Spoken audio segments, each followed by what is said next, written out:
ranked transfer linebacker out there. It's pretty good, but what? Why does it go like that? Go like what?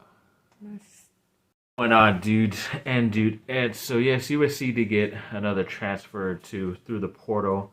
They got one of the top linebackers out there, not only from Oklahoma State but in the country as well. In Mason Cobb, he's definitely highly coveted. A lot of really good, talented teams wanted him, but luckily USC was able to get him, and luckily because they are losing a bunch of their linebacker core and even a couple other guys like Raylan Goforth already mentioned other places they're going to and where they've committed. So yes, luckily they were able to get reinforcements there. And then we did find out that a defensive lineman, Colin Mobley, recently has entered the transfer portal from USC. He was only there for 1 year, didn't really make the field and get any playing time, so kind of saw the writing on the wall that USC was going after other older veteran type of guys and other better players in not only the portal but also from out of high school. So he's going to go somewhere else. Good luck to him. Don't have anything ill towards him, so good luck, buddy. And when it comes to Duke, yes, sadly they did end up losing that game on the road to Wake Forest, but just kind of sucked because they were down by like 9 around halftime, and then Jalen Blakes was pretty much the only guy, the point guard, that was scoring for them and kept them even in the game in the second half, but then they kind of went away from him. I don't know why Shire did that. He kind of kept going to Proctor or even Filipowski. Everything he tried to hit in that second half, it wasn't going for him, so kind of have to go with the hot hand, in my opinion. And even if Blakes gets tired out, they have to do anything to stop him. Wake Forest does to double team him or do something like that, so someone else should be open. So they kind of went away from him. It was kind of weird, and then they kind of featured Jeremy Roach as well instead towards the end, and he was just still coming back from an illness or something wrong that he had, so he wasn't really fully into game shape. And then they were also missing out Derek Whitehead and Derek Lively, the two top freshmen.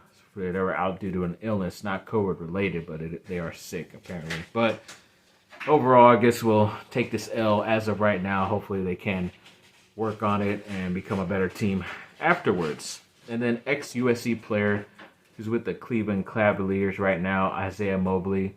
He went off in the G League. I guess he's been down there. He's not on the main team as of right now, but he probably should be because he ended up going for 30 points, 12 rebounds, and 8 assists, almost a triple-double, and especially for a guy who's 6'9", 6'10", something like that, to get those type of stats is showing that he does deserve to be at the end of that roster for the Cleveland Cavaliers. So hopefully he does get his chance play up there with his brother. So that'd be pretty cool. And when it comes to Reggie Bush, yeah, he kind of made some headlines yesterday when, especially the past, I think a couple days ago, the NCAA named a new president. That Mark Emmert guy is kind of out, and I guess ever since Reggie Bush heard that, because that's the main like foe and villain Reggie Bush had to deal with, that put the sanctions on USC and pretty much vilified him and made him not be able to even attend stuff at USC for years, until now recently Reggie has been able to come back and all this stuff, but he still does not have his Heisman, so it's kind of weird that he's still able to come around the campus and all that stuff but not have his Heisman available. So it is weird, but Reggie Bush did kind of lay it in on him like, oh, you have all these other secret stuff happening behind the scenes and there's a reason why they let you go and all this stuff, talking about Mark Emmert, the ex-president of the NCAA. And of course, he's kind of starting a wildfire because maybe this could be an incentive for the NCAA to still not allow Reggie Bush to have his Heisman out or be recognized, but we will see. I don't blame him for calling him out, but still, kind of playing with fire, as I said. And when it comes to USC's recruiting National Signing Day, yes, today, Wednesday, it officially opened the early signing day period, so it's counting today, tomorrow, Thursday, and Friday as well. Then it will close till the official signing day in February, where it used to be, but now they do this early one, which is pretty much now the National Signing Day, because most of the top guys did sign away already to teams, and USC did pretty much get most of their guys. I think they had 18 or 19 of their 20 commits already commit today and sign officially. I think the wide receiver Jacoby Lane from Arizona was only the one that I did not see anything for him, but I kind of don't blame him because USC did get one of the top guys, Dorian Singer, out there in the transfer portal the other day, so he probably won't be coming anymore, but we will see because we have a couple more days to see if it does happen or not. But yes, USC did officially get that 5-star plus quarterback in Malachi Nelson. Obviously, he's one of the more talented guys. If you look on certain recruiting and ranking areas, he is the number one quarterback, especially on ESPN. He's ranked the number one overall player. And of course, when it comes to USC and ESPN's top 300, that's the third time they were able to get a guy like that. Obviously, the first one was the running back Joe McKnight, rest in peace. And then also my favorite ex-USC quarterback, especially of recent history, Matt Barkley, as well, was one of those top 300 guys. So it's obviously in a nice category all by himself when it comes to USC top guys, but it was definitely important that USC was able to get a replacement for Caleb Williams when he most likely will leave after next season.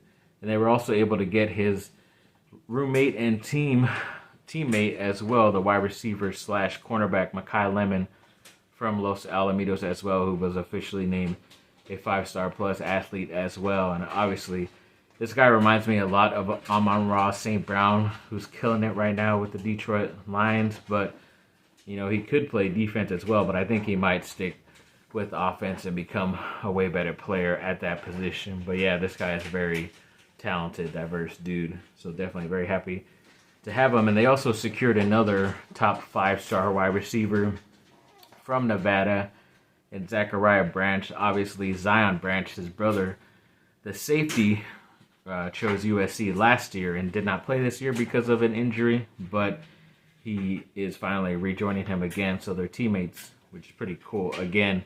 But yeah, this guy, he's being compared a lot to Reggie Bush, but also to the likes of Tyreek Hill, who obviously, if you're an NFL fan, you know how fast and great that guy is as a wide receiver in the NFL. So this guy definitely has that flash and ability, and hopefully he will be able to bring some of that to USC's offense in the next couple of years.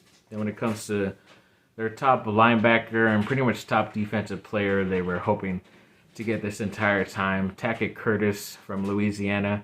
He's definitely one of the top linebackers out there in the nation, even though he's a 4-star, but they definitely believe, especially Lincoln Riley, the head coach, that he is one of the top inside linebackers in the class, and they're definitely very excited to get him. I always thought he could be considered an athlete because as a running back, he's just as good as well, but I'm pretty sure he will be playing linebacker for USC and hopefully wearing that number 55 soon.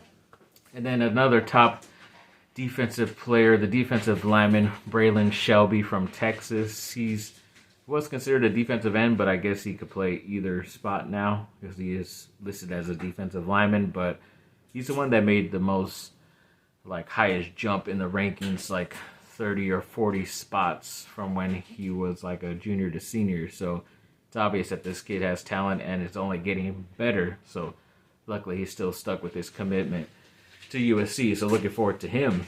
And then a couple of running backs from Texas as well decided to come to USC, and one of them was actually named, I believe, the state player of Texas in the running back, Quentin Joyner, who had obviously a special year out there for his team. I think they went even to the state championship. I could be wrong, but he did have a very successful senior season. And also the other 4-star running back in Amarian Peterson as well committed to USC and signed his letter of intent. So it's obviously good to get some very talented running backs, and obviously these two guys are going to be working as a team, and they don't mind that. They don't mind the competition coming in on the same year as each other. So either way, I think it's going to be a good thing for USC's future.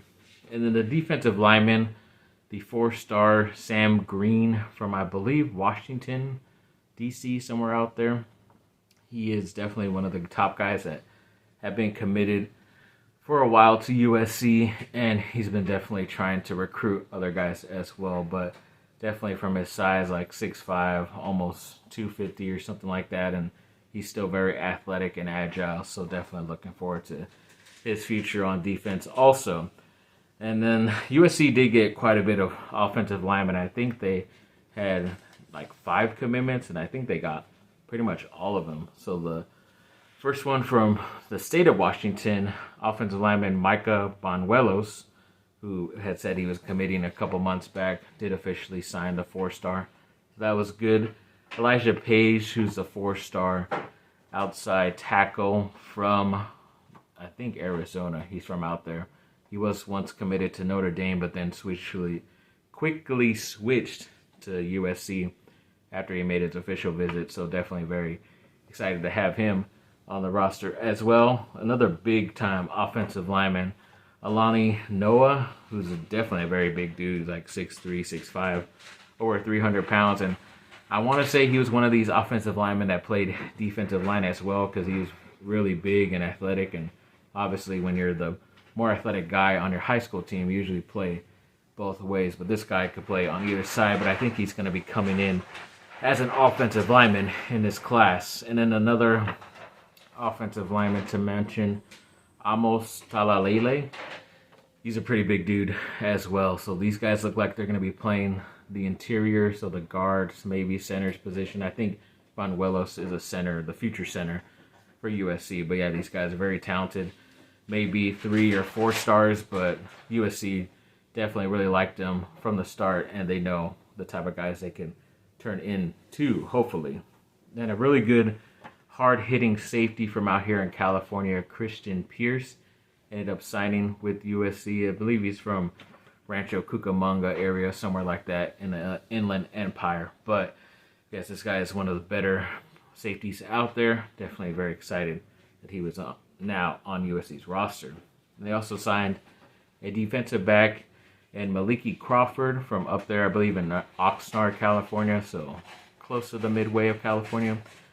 A little bit from here in SoCal, but still a very talented dude, a 4-star defensive back. I think he was at one time committed to UCLA, but luckily USC was able to officially get him on campus pretty soon, so I'm happy about that. And then this one was kind of surprising because Tobias Raymond, I always thought he was more of a 3-star offensive tackle that USC was getting because he's like 6'5", almost 300, but apparently on this picture they named him as a defensive lineman.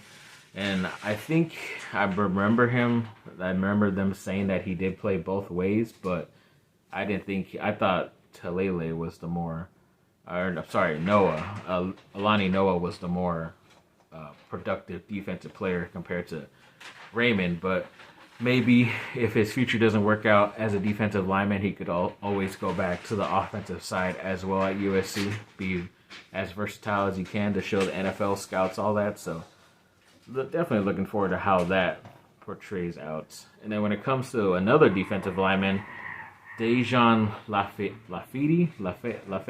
I don't know how you say your last name. Sorry, buddy. But he is from somewhere out here close to like Ontario, California. So another Inland Empire guy who was a 3-star, but definitely got a lot more recognition. I think even Alabama was after him. So you know he has a lot of talent if a lot of the other big name schools are trying to get him on their roster as well. So luckily USC got him. And then they signed a wide receiver in Cade Eldridge, who I believed was a kind of tight end / offensive line / hashback or fullback, whatever you want to call it. So I thought he was kind of more of a Swiss Army knife, more of a blocking, kind of you could use in the passing game tight end, but they put him down as wide receiver. So maybe he's going to be more of a pass catching tight end. We don't know yet, but we'll find out. Then another guy who recently committed, actually within this last week, defensive lineman Elijah Hughes from Virginia, somewhere out there in the East Coast. He did sign his commitment officially early this morning, so yes, luckily they're able to get him. He's another guy who's like 6'4", 6'5", almost 300 pounds, so they're definitely getting a lot of big dudes that they can mold and become even better players, hopefully. Then another defensive end from San Diego, California, in DJ Peavy. I thought he was a linebacker, like an outside linebacker, but he could be either or, I guess, DN, outside linebacker, whatever they want to call it. But yeah, overall, this was another big-time 4-star player from the state of California. They were able to keep in their recruiting class as well. So definitely very excited and happy about that. And he was one of the, there's like him and another guy or two that, because USC put up announcements, like they did a 30-second video showing like who signed officially, and then they put up like a follow this guy sponsored by Dre, or is it Beats by Dre? Yeah, Beats by Dre, and follow their Spotify playlist, something like that, which showed another picture of the committer. But then for some reason, Makai Lemon, DJ Peavy, and I believe Micah Banuelos, those three guys did not have like that extra picture. They only had the video, which kind of why, as you saw when they popped up when I was talking about them, their pictures kind of look different than the other guys. But kind of wondering if that's maybe because they're not officially coming in early, because more than half of these guys are actually going to be starting school within a couple of weeks and be able to play in spring ball as well. So they're graduating high school early and going to be in college already. So wonder if it's because those guys maybe aren't able to come as of this second. I don't know officially. It's kind of weird, but they did mention these guys. They wouldn't have put up those videos if those guys aren't going to be a part of the recruiting class. So either way, it is a win for USC as of right now, but I'll get down to the nitty-gritty officially to find out that news for you guys. So yes, thanks for watching, people. Like and subscribe. Comment down below. Let me know what y'all think. Have a great rest of your day. Definitely, USC didn't get everybody they wanted, but this is definitely a nice class in the end either way. So yes, thanks for watching, and fight on.